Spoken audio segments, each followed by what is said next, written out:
أعوذ بالله من الشيطان الرجيم بسم الله الرحمن الرحيم وقالوا لن يدخل الجنة إلا من كان هودا أو نصارى تلك أمانيهم قل هاتوا برهانكم إن كنتم صادقين۔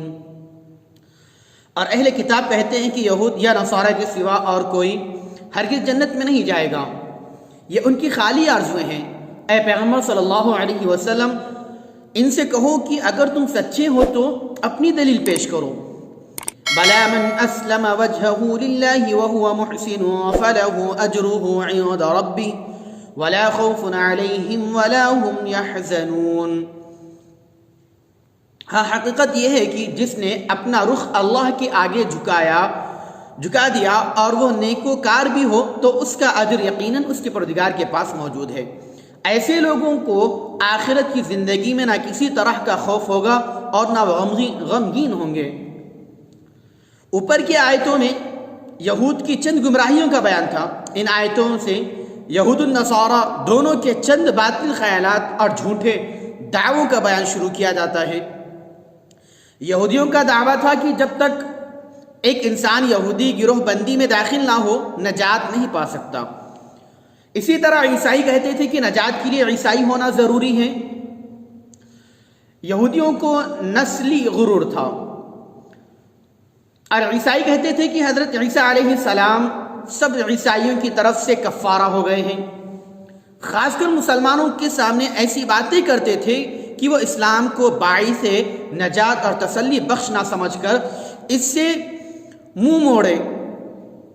قرآن اس عقیدے کو غلط ٹھہراتا ہے اور کہتا ہے کہ اس قسم کی باتیں یہود النصارہ کی جاہلانہ آرزویں ہیں، کوئی حقیقت نہیں ہے۔ تورات و انجیل میں اس طرح کی کوئی صراحت نہیں اور یہ عقل کے بھی خلاف ہے، کیونکہ اللہ تعالیٰ سے تمام انسانوں کا تعلق یکساں ہے۔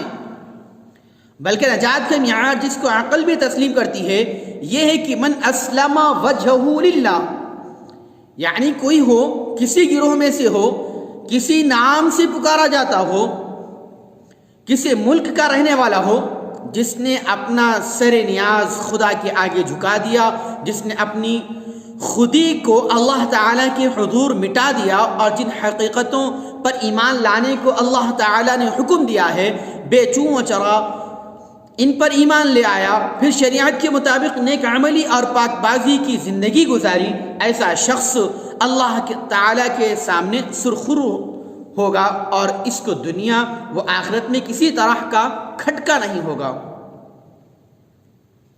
وقالت اليهود ليست النصارى على شيء وقالت النصارى ليست اليهود على شيء وهم يتلون الكتاب كذلك قال الذين لا يعلمون مثل قولهم فالله يحكم بينهم يوم القيامة فيما كانوا فيه يختلفون۔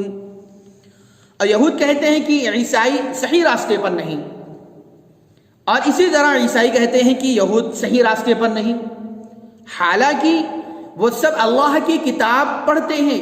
اسی طرح انہی کی اسی باتیں وہ مشرکین عرب بھی کہتے ہیں جو بے علم ہیں۔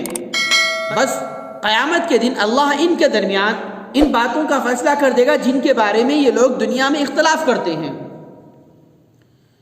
نسلی اور مذہبی گروہ بندی کے برے نتیجے کی طرف ان کو توجہ دلاتے ہوئے فرماتا ہے کہ دیکھو، اس غلط تصور کی وجہ سے یہ صورتحال پیدا ہو گئی ہے کہ یہود النصارہ آپس میں ایک دوسرے کو جھٹلاتے اور گمراہ بتاتے ہیں، اور لطف یہ ہے کہ دونوں جماعتیں ایک ہی کتاب کو پڑھتی ہیں اور اس کتاب کو مستند مانتی ہیں۔ تاریخ شاہد ہے کہ یہود النصارہ کبھی دوست ہو کر نہیں رہے۔ شروع میں یہودیوں نے حضرت عیسیٰ علیہ السلام اور ان کے ساتھیوں پر مظالم توڑے، پھر جب عیسائیت کو شہنشاہیت کا سہارا مل گیا تو عیسائیوں نے دل کھول کر یہود سے بدلا لیا۔ اسی طرح کی باتیں مشرکین نے مکہ بھی کہتے ہیں کہ وہ بھی اپنے سوا دوسروں کو گمراہ اور بے دین بتاتے ہیں۔ اسی طرح نسلی اور مذہبی گروہ بندی کے غلط تصور نے انسانی اخوت کو پارا پارا کر دیا ہے اور باہمی نفرت و عداوت کا بیج بو رکھا ہے۔